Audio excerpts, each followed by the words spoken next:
It is Behind the Scenes with Jess and Scott.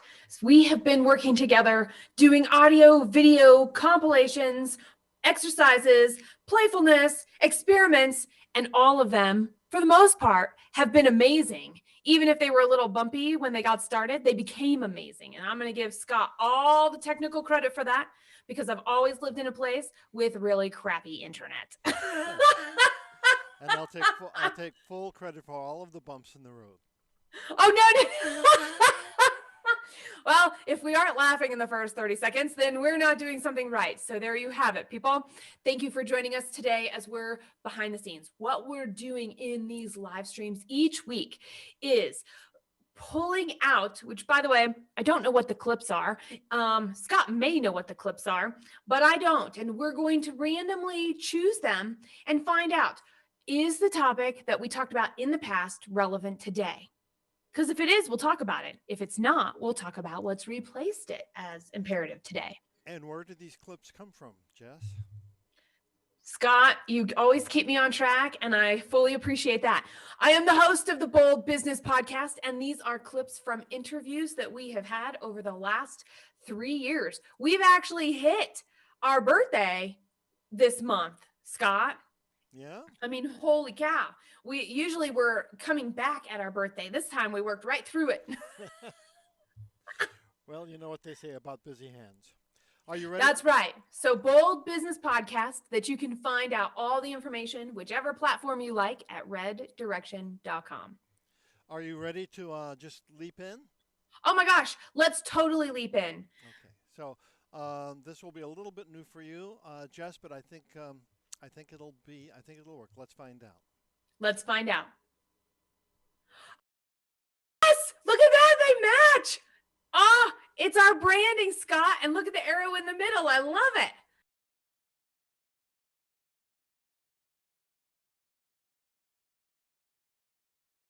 And we've got Phyllis, and that's number Phyllis. 7. Oh, yes.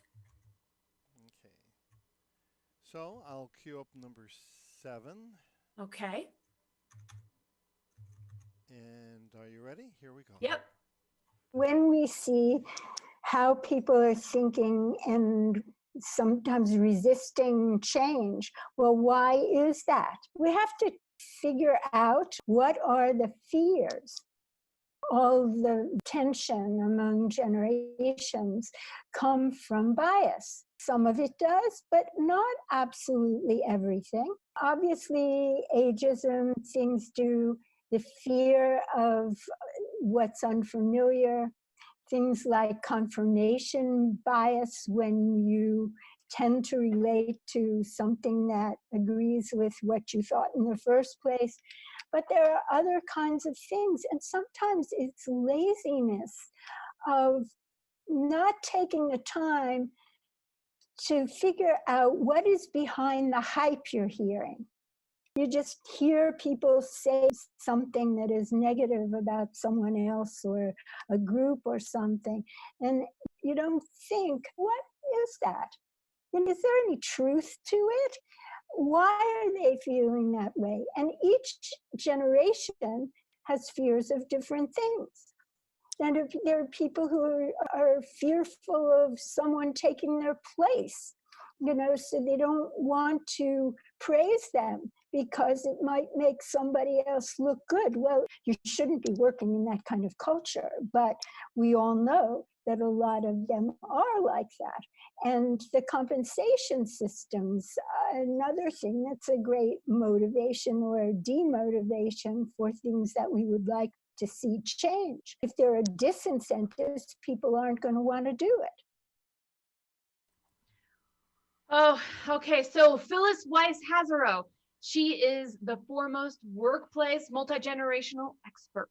And what she brought to that program is relevant even more today because we're all at a different place of acceptance, capacity, ability, and as we're pulled in even more directions. Oh man, you know what? I'm going to tell you, Scott, I don't know how you pick these out, but this is apropos. Just this weekend, I'm going to go back to her comment about laziness. I think that's more prevalent. Every miscommunication that I have had in the last week, and I happen to have just been reflecting on this, go figure, was due to laziness. Laziness on my part as either the receiver or the sender of information. And I will tell you, when I am lazy in the sending and I assume people will get what I say and they don't ask, so I assume it's right, we're building something on a house of cards. That is the quickest way to cause a halt, frustration, and when we're not together and we have to use different tools and technologies to communicate, it's different to work through those situations. And sometimes, and at least while we're learning that difference, it's hard. And it's not easy. I'm not gonna say it's difficult. Well, no, how about this? It's not hard, it's difficult. Maybe, or I want to use the other way around. I'm not sure which, but there's a path through. It's just a matter of committing to it. And then the other side, when it's the receiving side, that I mostly hear something, but part of me isn't present. Usually it's the part, and now it's, again, last week, this happens to be what I was reflecting on. If I'm not, the part that I'm not present for is usually the part that is going to be the key to moving things forward. And so in my self-reflection, I'm sharing the importance of how that actually still is relevant today. But I'm also thinking about it from the perspective of you and the reflection that you do.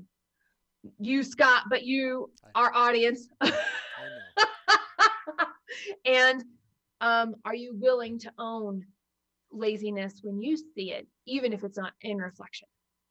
So what's the cause of laziness? Is it just a single cause, or are there multiple different No. I mean, it could be ignorance, right? But I think it's very rarely that. I think it's mostly, I got my eye on the goal and I'm trying to get there the fastest way possible, and things get left out, and not doing the work and taking the time to make it a straight line, going for speed instead of quality, I think is actually laziness. But I also think, like I said, checking out. If we're checked out, or we're already thinking about what we're going to say next, we're not hearing the whole message that somebody else brings to the table. And that's also laziness, because we're not willing, or we're worried about allowing a pause so we can hear, and then we can think, and then we can respond. Boy, that's great. All right, I could comment on that more, but I think I'm a little.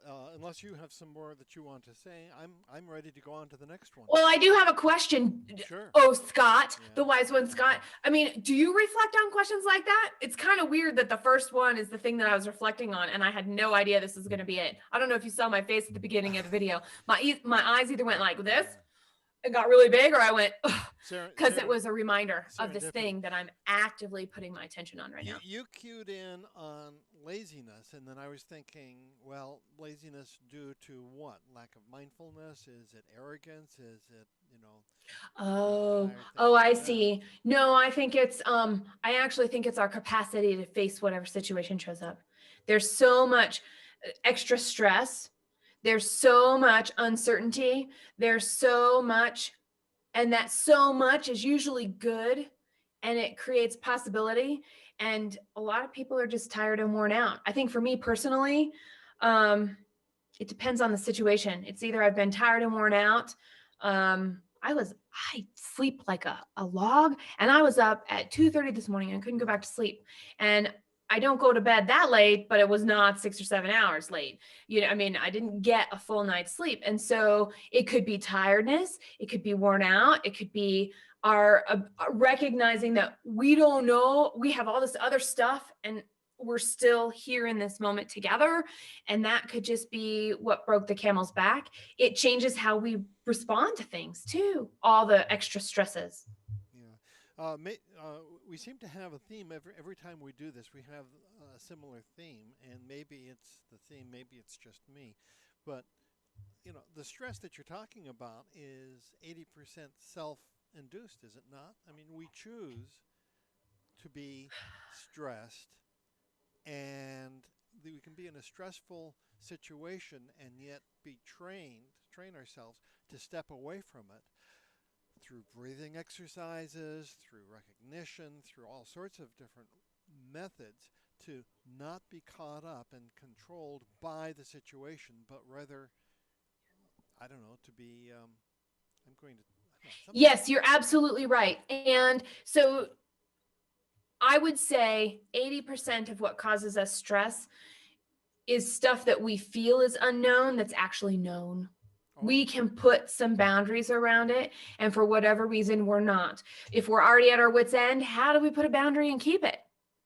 If we're not at our wits' end, do we really want to spend the time to figure out what that boundary is? So when we get there, whatever that wit end looks like for the individual, for the situation, that we can rely on something we've created before. So yes, and in that, the mindfulness piece, Scott, yes. And I remember this from some of your past programs, Bold Business Podcast. Before that, it was the Voice of Bold Business. That now did it pop out of my head? Let's see if I can recover it.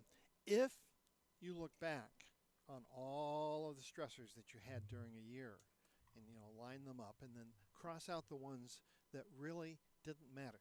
You thought that something was going to happen, and it didn't matter. You thought it was going to be terrible, and it wasn't quite so terrible. Almost all of them disappear in the rearview mirror. Not all of them. Is that true? Well, okay, so I think the answer is I don't know. I mean, I think that is a worthy exercise. I may have to make that a reflection just so we can have a clip from a past show come about that. Tell you, I'm anxious to get on to the next piece, but I'm wondering if anyone who happens to be viewing this either live now or in replay, if they have an opinion about that, that would be really good to know. How can they express that? Yeah, the answer is I think we make a lot of things seem out of our control that are actually in our control. And I don't know. I'm going to go back to the word lazy, and it's because we do make a choice to not know. And sometimes the choice to not know, no, I shouldn't say sometimes. The choice to not know is an actual active choice. It could be due to laziness. It could be because it's hard or difficult. It could be because I don't want to be reminded of something I used to have. I mean, there's so many things. It could be, I don't know if it's going to turn into a rabbit hole and I really can't have one of those right now, right? I mean, there's so many things that we say, nope, I don't think I really want to know that. Do you have I'm going to put you on the spot, Jess. Do you have an author or a book that you've read? I know that you are well read, that addresses this issue, and the author lays out a framework for people to think about the laziness component or the stress component or how we respond to stress or that sort of thing. You know what comes, hang on just a second. Sure. Okay, I'm going to disappear for a minute and you're going to still hear me and I'm going to come back. So you expect me to entertain the audience in your absence, eh? I do. You're right, but I think I know what I'm looking for. Well, go for it. I mean, I'm up for it. I'm supposed to be your sidekick, so, I'm not entirely certain how long I can keep this up, but okay. That's what I'm getting paid for, right? Yeah. Always, Scott. We have a 3-ring circus here on purpose. Okay, so there's actually 2 that came to mind, and they happen to be, actually one came to mind. The other one showed up right next to it on my bookshelf. This is an old book that's out of print, The Art of Selfishness. This book talks about I'm going to read right back from the back of it. Are you shocked by selfishness? And then it goes on to say some things. And then it says, by showing you how to improve your business life, your family life, your sex life, your relationships with your in-laws, even your creative life, the art of selfishness can make you a happier person. So the answer is, I think that this is the book that came to mind as you were talking. I don't think they talk about laziness. I actually think they are talking about the boundary part that we tend to avoid, that I'm calling lazy. Okay. There you go. And then the other one that showed up right next to this. Okay. This one, it's so good. I put a note on the front instead of in addition to having all the stuff on the inside. It's called The Art of Stillness by Pico Iyer. And this was from a TEDx talk that this person gave. So those are the 2 that came to mind, and they were within my reach, and I knew exactly where they were on my bookshelf, Scott, which means that this one has value to me because I could go right to it. Cool. Way cool. Okay. Smart, Scott. That was pretty awesome. All right. Well, I'm pretty jazzed. Let's see who's next. Let's see who's next. I love this wheel. Yeah. Thank you.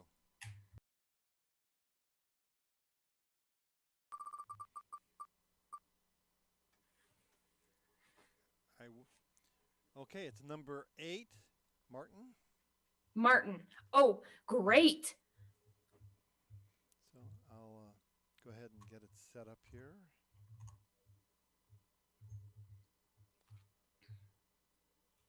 Yeah, and here we go. My approach is there are 3 systems to negotiation. The first system or subsystem, if negotiation itself is a system, I call strategy. These are things we do before the negotiation. Second, tactics. Tactics are things we do at the negotiation. And one tactic, I'll give it to you, one of the top 5 here, is silence. Sometimes just not saying anything is a great tactic. Americans are notorious for negotiating against themselves when they feel nervous. When people stop talking, they feel tension and they start negotiating against themselves. That's a tactic. The third system are operations, or the operational system, things external to the negotiation that impact its trajectory. So once again, the 3 subsystems to negotiations are strategies, things you do beforehand, tactics, things you do at the negotiation, and operations, things external to the negotiation that can impact its outcome.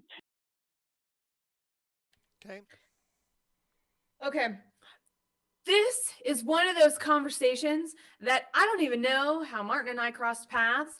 Martin Medeiros, he is an author, a speaker, and an attorney. He lives in the Pacific Northwest, so we have that in common. Well, he has that in common with you right now. I have that in past common, Scott. And then he talks about the ability to get somebody's attention is the biggest challenge of the 21st century. And I would agree. And as a negotiator, as an attorney, the way he shows up, the way he's navigating and working with companies to navigate situations that might be challenging, but they might just be everyday situations that still need a lot of consideration. And an outside set of eyes becomes incredibly useful, because if we've got all of our resources inside our organization on a project, we're in the woods. And it is incredibly hard sometimes to be in the woods and step back to be able to look through the trees. That's something that I remember from my conversation with Martin, and that he and I both do that with organizations. I really do like this clip specifically because he gave us 3 things to talk about around negotiations. And we could go as yes, these are big negotiations that we're going to have with who knows what, but you know what? It could also be the way that we're negotiating with ourselves for our day. I'm going to totally say those 3 things. Strategy. What are we doing before the negotiation, right? What do we do? Why are we doing what we're doing and considering doing things at all? That's before. And I'm going to go really to the mundane to plan the day. The second is tactics, right? What are the tactics we're going to do to actually do the work of the day that's been set and confirm that it is reasonable, or experience that it is not reasonable for whatever reason. And then of course, the operational side, talking about the outcomes, which happens before, during, and after, is, well, do I really know how much time this is going to take, even though it's on strategy? If I have 3 really big things, they all can't necessarily happen in one day. If I only have a true 4 hours to work, because the rest of my day is in recordings or in meetings or serving clients, or negotiating deals somewhere else, right? I mean, there are all kinds of things. So to know all of that. Or homeschooling. Scott, I can't hear you, babe. Oh, really? Oh, now I can. I don't know what happened. Or homeschooling.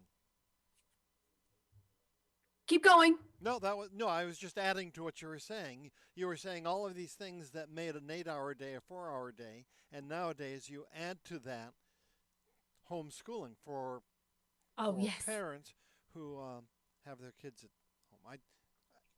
You were in a roll and I interrupted you. I apologize. No, I think it's perfect, because you're right. So whether it's homeschooling right now, whether it's aging parents, whether it's, we are under the weather and really need to just stay in bed a day.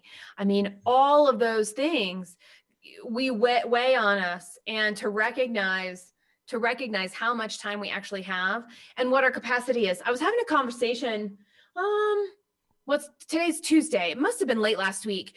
And one of the things that I recognize and I start meetings with is, what's your energy level?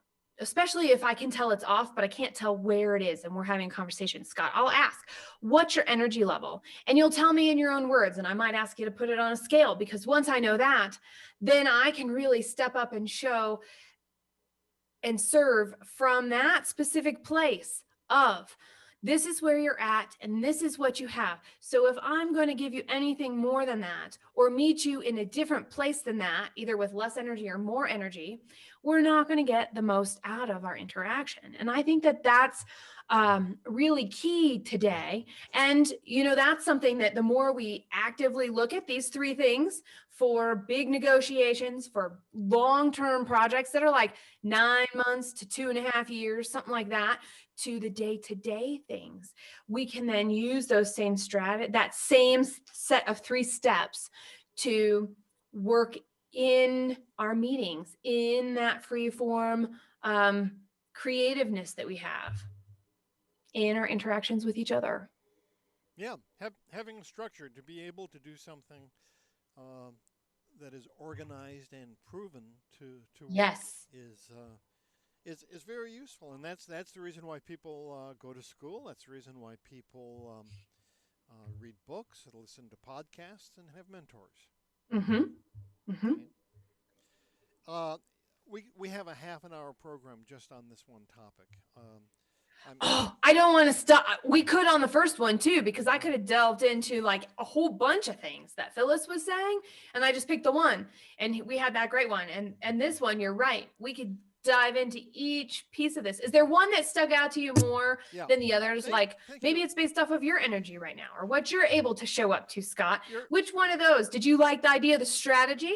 Did you like the idea of the tactics, or did you like the idea of the operational pieces that impact the outcome? You're so good at this. I'm going to answer it a little bit differently. You started off. You see the pivot there? You started off by saying outside set of eyes. I did. And when we had Phyllis, one of her things was that she talked about confirmation bias. Well, you have confirmation bias. Yes. Everyone thinking the same way.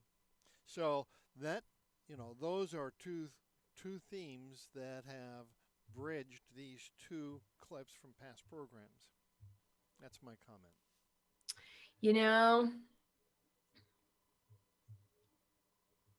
In shortcuts, I was calling it laziness, but let's just call it shortcuts going forward. In the shortcuts that we take, whatever those shortcuts are, we are using our biases to help us decide what that shortcut is. So, to your point, Scott, we're relying on our past experience to decide if we need to get someplace fast, or we need to cut out some steps, or something is taking too long and we must jump ahead.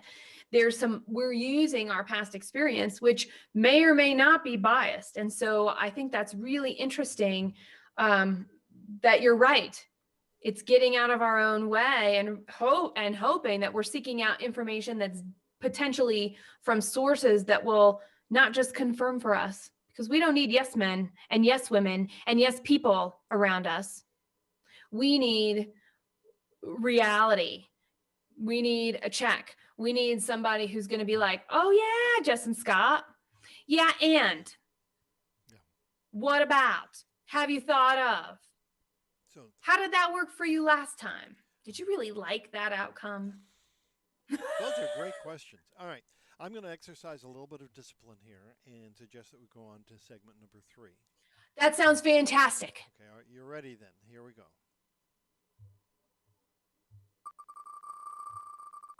Yeah.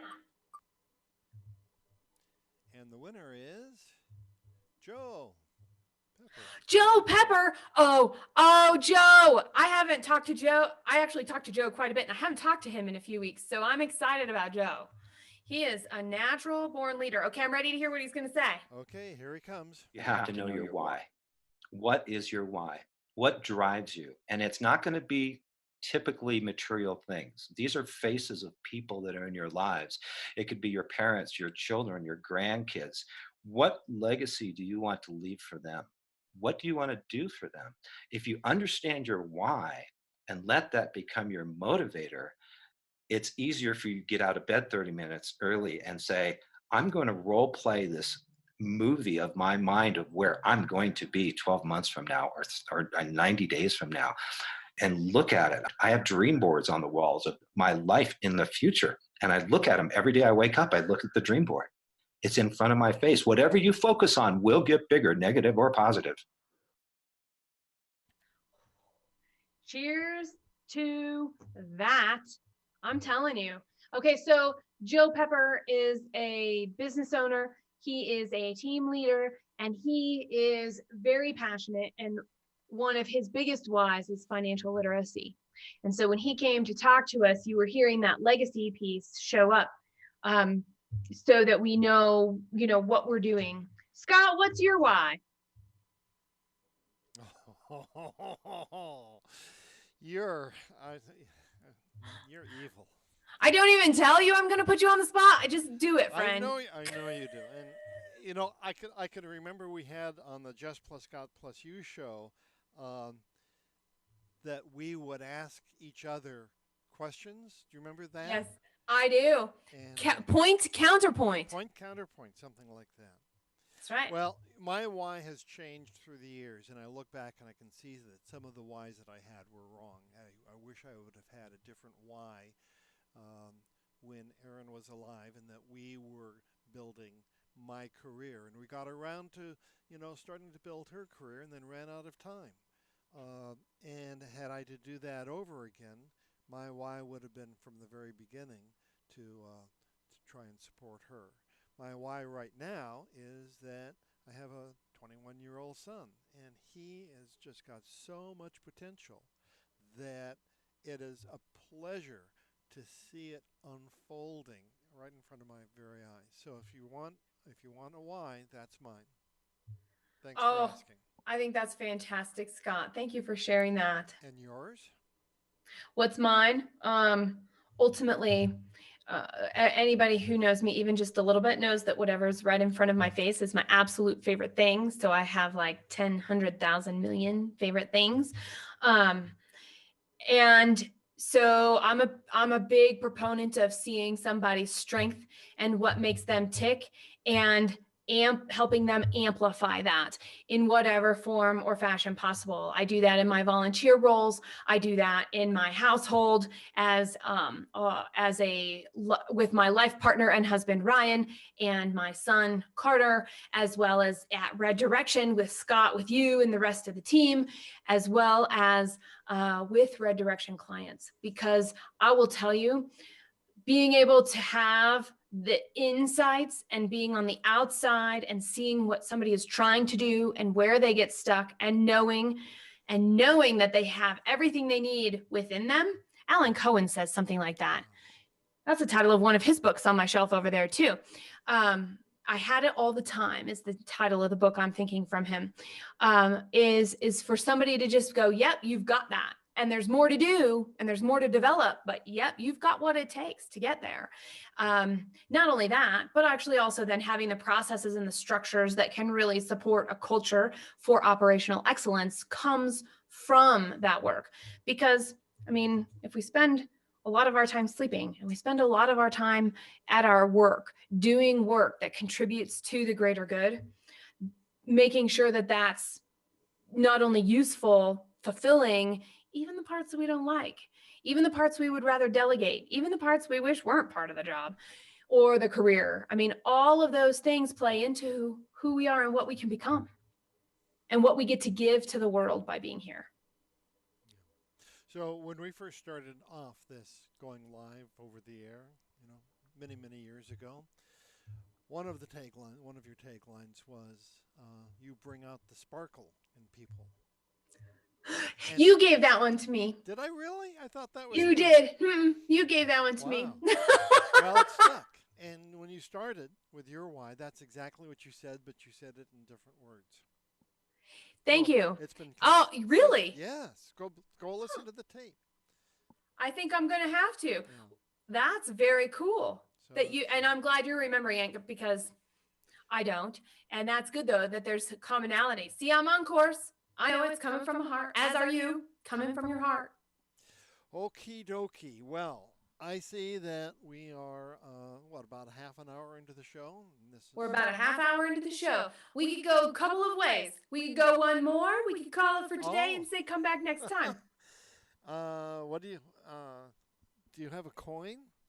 Shall we flip a coin? No, but I have a unicorn. Speaking of sparkle. There you go. Well, And I have a luck dragon. So I don't know where Falcor is, but I've got a unicorn that I can add to our okay, sounds great. Well, my tiny unicorn. I don't mind. I'll go. Let's do it. I'll go another one if you want to. Yeah, let's do it. We're on a roll. We are. So, doing these things with a mouse rather than real buttons is okay. Here we go. And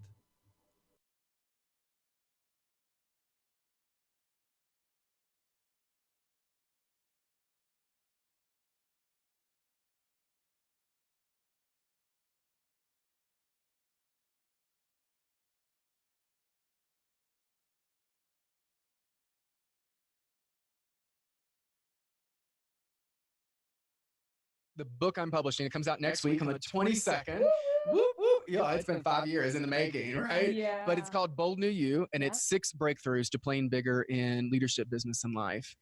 And the reason I did that was I really wanted to create a book to help people become better leaders of themselves. Yes. And for me and my journey and the people the executives and leaders that I've coached, what were some of the core strategies or steps, or I call them breakthrough steps, that really help them develop that self-awareness and become a better leader of themselves? So an example, the first chapter is take care of you first. Because I know a lot of leaders who take care of everyone else in their life, and the last person they invested in is themselves. Right. And then they're depleted, and then they don't show up their best for anyone. Right. We might have some contradiction here with some people on the call. I have some people are like, we talk about servant leadership, and I think we have that conversation backwards. To me, it's always like, be there for other people, be there for other people. And I'm like, servant leadership to me is about a people first mindset. Well, I'm part of that equation too. Yes. And I don't remove myself from that equation. Yes. I'm always going to be there for other people, Yep. but I'm not going to do it at the jeopardy of me, because when I hurt myself in the process, now I don't show up best for you. Taking care of you first. I talk about keeping your ego in check, taking responsibility for your energy, owning your voice, living in purpose, and acting like a champion. And those are the 6 kind of core chapters. And there's 22 exercises throughout the book. You know those people, you read books and it's great information, Yes. but it's like, well, now how do I apply it? Like, what do I do with it? Yes. And so I wanted to create a book where there were actual strategies or activities to say, Good. okay, I like this, but how do I do it? And there's the how is actually in the book. Oh, Justin Patton. I saw him and met him and interviewed him at a live event that I went to in Castle Rock, Colorado a few years ago. And it was great to listen to him talk about communication and nonverbal communication. And he and I are very similar in this way, because while even as an international speaker and executive coach, he believes everything meaningful happens through conversation. And something that he just said sparked a note that I was writing. Comes back to my reflections.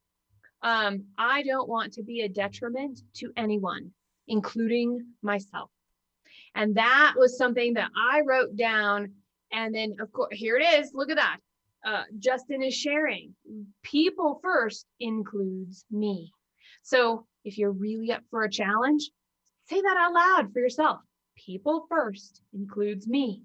I don't want to be a detriment to anyone, including myself. And it comes back to a lot of the things that are themes today. And I would say, this is where that constant practice comes in. People are like, I don't want to practice. I already know how to do this. Great. The thing is, even the most famous musicians still practice. They still are doing their scales. They're still trying to figure out what's that thing that they could do better at. I mean, when I'm talking with companies, the question that comes up in conversations during my office hours and at very close to the beginning of an Unstuck Quick consult is, what is the weakest part of your business today? Well, there's a lot of times the people I'm talking to feel like they're the weakest link. or they feel that there's something that's missing, and they're not alone. I'm in that place sometimes. Scott's in that place sometimes. Sorry, Scott, I just spoke for you. I probably should let you say that. But we all get to that place. We get in our own way. And so knowing how to get out and be intentional with our communication, I think is an incredible, incredible practice. Just like mindfulness and stillness is an incredible practice. I think that's my cue, right? It is. I wrote down that all things flow from your self-image, and if you've got and people who are watching or listening can take that from there. And then as you were talking, I developed a little bit further, and that is that all things flow from one's self-image, but also there is some honesty that needs to be in there. So if one's self-image is not the greatest in the world, but maybe the antecedent to, well, maybe that's not so great, is true, I'm a terrible person in this way, to just try and be blunt and quick about it. Well, then you can work on that. Do you still want to be that, 5 or 3 on a scale of 1 to 10 in that area? Or do you want to try and go up to 7 or 8 or 9 in that area? And reminds me of what Joe Pepper was talking about. Negative or positive, it's going to get bigger and amplified. Yeah. Because that's what we're putting our attention on. So if we put our attention on something and we do it with love, we're going to see the love and the kindness in it. If we put suspicion on it and then we look at it, we're going to see suspicion in it. If we look at it from excitement or fear, that's what we're going to get. In the hundreds, and it's literally hundreds of times that we've done this, Jess. I mean, you've done it hundreds of times, and you and I have done this together at least scores of times. What is the one theme that I keep on going back to? Can you pull that from your brain, or shall I just tell you? You know what? We could sit in silence for a minute and practice what what Martin said, and we could see. I'm worried it'll come to me like tonight at the dinner table after our day's done and we're having our conversation about our days as a family. I'm going to go, that's what Scott was talking about. It takes me a while. So how about if you don't leave anybody in suspense if I can't get it? Just tell us. Yeah, I'm looking at your reaction when I said we all create, for the most part, we all create our own realities. Yes. That and what you were just saying was that if we approach it from a position of love, then that is the context within which if we've got a chip on our shoulder and it's oh me, oh my. I've told you this story, but I'll briefly repeat it now, and then we'll go on from there. When I was growing up, there was a cartoon, Sad Sam or something like that. It was a cartoon character, and every day he would go along and it'd be oh me, oh my, oh dear, and there was a cloud that was over his head. So, and he was just one character in a larger cartoon set. And I thought, well, I'll give that a try. So all morning long, I went, oh me, oh my, things are so terrible, oh me, oh my. And after a period of time, I think, I'm in the telling of the story, I think it was 2 or 3 hours later, maybe it was probably 5 minutes later, because, that's what you do at that age. But I scared myself because I felt so terrible, and it was a space I had never visited before because I had never purposefully tried to jump into the abyss. And, it scared me so much that I went back. And I mean, I must have been 7 or 8 or 9 years old. I don't know how old I was, but it was young enough. But it made a big enough impression on me. And it was, we make our own reality by telling us things like that. So that's my story. And we have to recognize the patterns within ourselves so that we can start to make change. That's the truth. So I've not read Justin's book, but the fact that it's got the how in there, it sounds like he's telling us how, when we decide to put our attention on something and do the focus, that we can then go have some practical application and practice. Yes. Okay. I'm done. Okay, that's it for today. So I'm super excited to have heard clips from, by the way, so everybody was relevant today. Phyllis, Martin, Joe, and Justin. They were on the show previously. The things that they are talking about still have value today. And if people want to follow up and either see the full broadcast of your interview with them or see what else is in the cookie jar, where do they go, Jess? To the cookies at reddirection.com. And the podcast, the latest podcast, is right on that homepage. And you'll look for the link in the menu to go to podcast, and you can see by season what we've been looking for and looking at and sharing today. You will also be able to search by anybody's name. So whether you're watching on Facebook right now, YouTube right now, LinkedIn right now, in the description, you will see each of these people's names, and I will call them out and tag them if they are connected with me on each of those platforms. Otherwise, you'll have their name to also go and check out. So stop by reddirection.com. And if something really was exciting to you, shout it out in the comments. If you would like to have some office hours and spend a few minutes and talk about something that's heavy on your heart, that's big in your mind, that's kind of not sitting right in your gut, definitely I make time every week to have conversations with you. This has been fun, Jess. Bye for now. See you all next week.